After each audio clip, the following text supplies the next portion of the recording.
மேல பார்த்து நடக்க மாட்டேன், பின்னாடி பார்த்து நடக்க மாட்டேன். மேல பார்த்தா ஓ இவ்வளவு தூரம் போகணுமோ அப்படின்ற பயம் வரும், பின்னாடி பார்த்தா இவ்வளவு ஏறிட்டுமேன்ற திமிரு வரும்.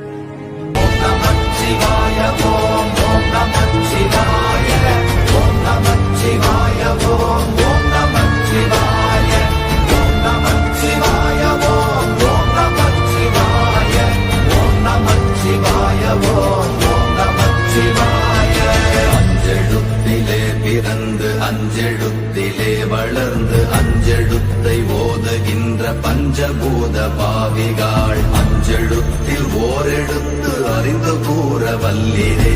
அஞ்சல் அஞ்சல் என்று நாத நம்பலத்தில் ஆடுனே. ஓம் நமச்சிவாய ஓம் ஓம் நமச்சிவாய ஓம் நமச்சிவாய ஓம் ஓம் நமச்சிவாய.